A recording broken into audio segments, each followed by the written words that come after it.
Kembali lagi dengan Pak RT.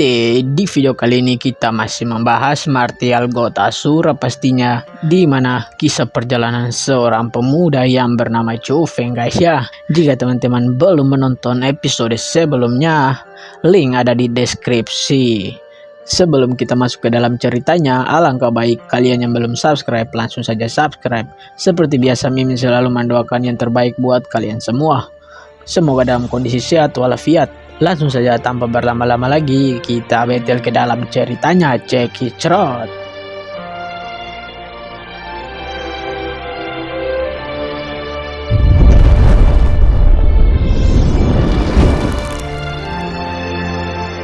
Pagi harinya, setelah seluruh anggota melihat kekuatan Chu Feng sebelumnya, mereka terlihat mendatangi kamar asramanya untuk memintanya menjadi ketua aliansi. Dikarenakan aliansi kekurangan kekuatan, banyak anggota dari keluarga bangsawan justru memilih bergabung dengan aliansi lain. Bahkan aliansi mereka seringkali mendapatkan penghinaan. Meski mereka telah memohon secara tulus serta meminta Chu Feng menjadi tulang punggung mereka di Sekte Qinglong, namun hal tersebut sama sekali tidak dihiraukan, di mana dia lebih memilih untuk menghadiri acara pemburuan tanaman obat bagi murid baru. Namun baru saja keluar gerbang, berbagai aliansi dari Sekte Qinglong juga memintanya untuk bergabung.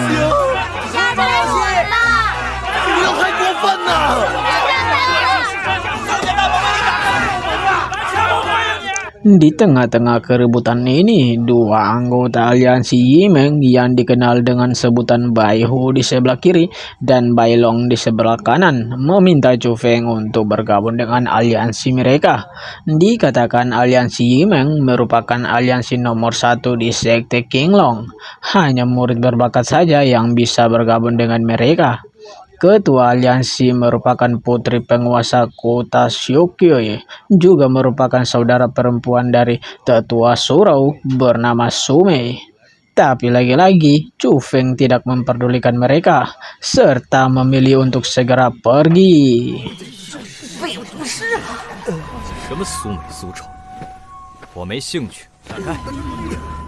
Di sisi lain, Gong Luyun mendapatkan informasi kalau aliansi Yimeng saja ditolak oleh Chu Feng. Hal ini lantas membuatnya semakin tertarik dengannya. Sementara itu di bawah bimbingan tetua surau, para murid baru terlihat mendatangi lembah obat. Tempat ini dikatakan hanya dibuka 1 tahun sekali. Semakin tinggi nilai taman yang didapatkan, maka akan semakin tinggi juga kekuatan spiritualnya. Sesuai dengan efeknya, tanaman tersebut memiliki kemampuan untuk melarikan diri, serta memasuki lembah. Surau meminta para murid untuk tidak memasuki kabur. Selain area terlarang, orang yang pernah masuk ke dalamnya tidaklah pernah ditemukan keberadaannya. Di momen ini, Chu Feng justru merasa aneh melihat ada seorang wanita yang memerhatikan dirinya. Namun belum sempat berpikir, surau menyatakan perburuan dimulai. Baru saja memasuki lembah, beberapa murid menemukan tanaman obat bernama Dilingcao. Sesuai dengan penjelasan surau sebelumnya, tanaman ini memiliki kemampuan melarikan diri, sehingga mengharuskan mereka berusaha keras untuk mendapatkannya. Padahal Chu Feng pengen ikut ngejar, suara dalam tubuhnya kembali terdengar.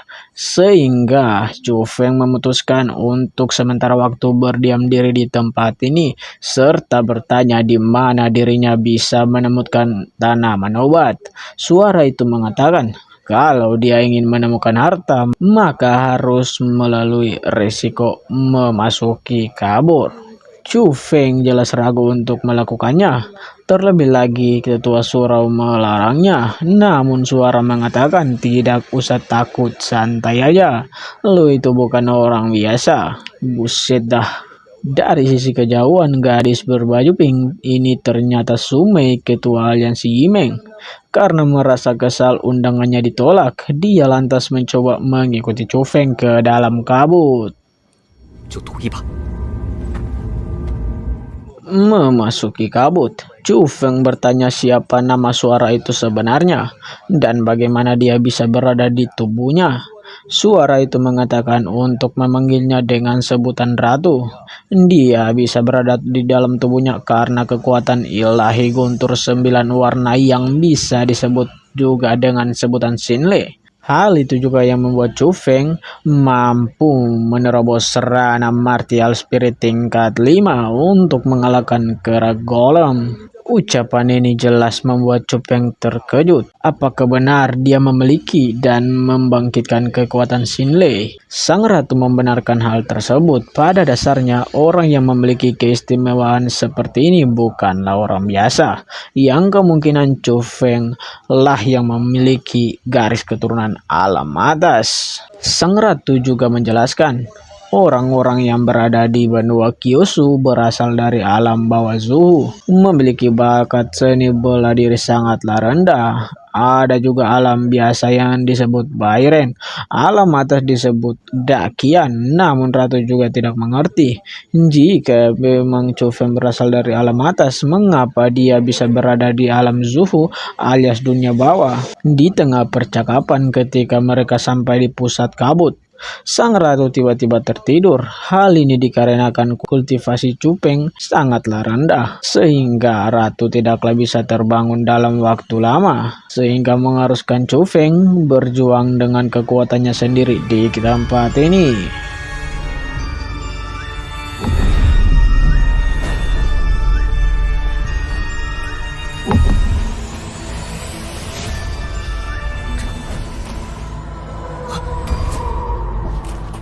Baru saja dia kagum melihat banyaknya tanaman obat, Sumei tiba-tiba menunjukkan diri serta menganggap kalau Chu Feng telah melanggar aturan memasuki daerah terlarang.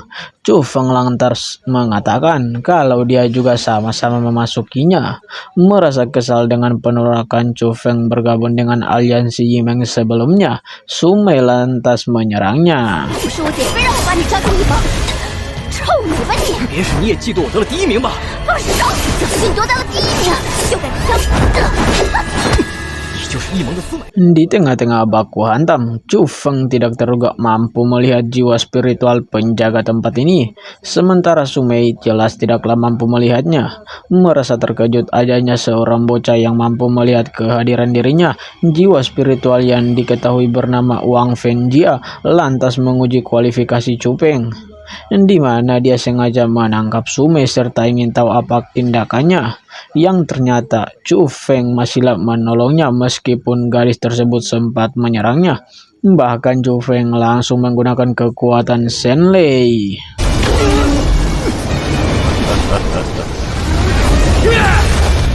Melihat kejadian barusan, makin membuat jiwa ini tertarik kepadanya. Bahkan dia juga memasukkan puluhan tanaman obat ke dalam tubuhnya. Diketahui, si jiwa ini telah menunggu selama ribuan tahun di tempat ini, serta menunggu kedatangan pemuda berbakat. Orang yang dia tunggu tidak lain adalah Chu Feng. Merasa penantiannya telah selesai, dia lantas membuang kabut di tempat ini.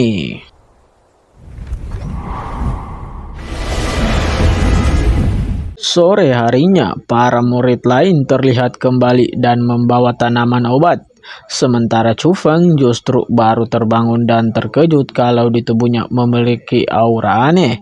Tidak lama Chu Feng membawa Sumei kepada surau, di mana Sumei ini terkena racun di dalam kabut. Hal ini jelas mengejutkan surau, pasalnya saat itu banyak sekali master sekte memasukinya untuk bertemu dengan Wang Fengjia, justru berakhir tragis. Bahkan selama 1000 tahun ini, hanya Chu Feng lah yang berhasil keluar dengan selamat. Tapi di sini Chu Feng tidaklah mengatakan apapun mengenai kejadian di dalam kabut. Singkatnya, ketika dia baru saja kembali ke asrama, para aliansi Chu lantas memberikan kabar buruk di mana keluarga Chu sedang mengalami masalah besar. Bahkan seluruh anggota mendapatkan surat untuk segera kembali ke kota Chaosan. Terlebih lagi yang tersisa di sana hanyalah kakek dan ayah Chu Feng. Meski Chu Yuan telah mengirim surat dan segera meminta Chu Feng untuk tidak kembali, namun tidaklah ingin mengambil resiko. Dia meminta beberapa anggota untuk segera kembali bersamanya. 这种小门小户出头去跟玄武城作对，而朱雀城又不会为了咱们楚玄武城就有些不安分了，背后靠的却是玄武城，靠山镇都是朱雀城的势力范围。 Sementara itu di kota Kaosan, keluarga Chu ternyata sedang melakukan adu mekanik dengan keluarga lain untuk mempertahankan wilayah. Bahkan salah satu anggota terkuat bernama Chu Hongfen berhasil dibantai oleh Tianyin, anak dari Suqian. 干什么？你今日强吞我靠山镇！ Meski Suqian meminta kakek Chu Yunba untuk menyerang, tapi dia tidaklah menurutinya. Mau bagaimanapun anggota keluarga Chu akan tetap berada di kota ini. Bahkan Chu Yuan langsung menawarkan diri untuk menghadapi Tianyi. Pada awalnya Chu Yunba melarangnya dengan alasan kalau Tianyi sudah berada di ranah Martia Spirit tingkat 7 sedangkan dirinya berada di tingkat 6. Namun hal itu tidaklah mengurungkan niat Chu Yuan. Meski dia harus mati, tapi tidaklah ada yang boleh menghina keluarga Chu. Di momen ini secara mengejutkan,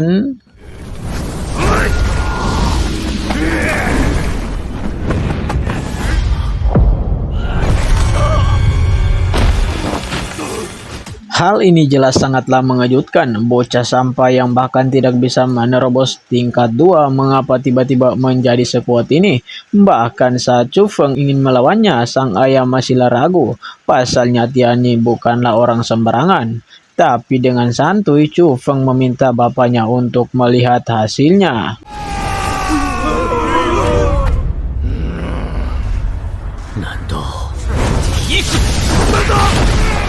Badai, hanya dengan satu gerakan, Tianyi tewas di tangan Chu Feng.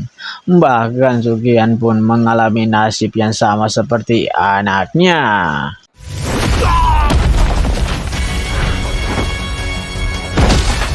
Chu Feng menegaskan, mulai hari ini siapapun yang berani mencari masalah dengan keluarga Chu, pastilah akan tewas di tangannya. Bodoh, seru sekali bro alur cerita di episode kali ini. Saksikan episode selanjutnya di channel ini. Jadi bagi kalian yang belum subscribe, langsung saja subscribe agar tidak ketinggalan konten menarik dari channel ini. Hanya itu aja yang mau disampaikan oleh Mimin. Sekian dan terima kasih. Mimin pamit undur diri.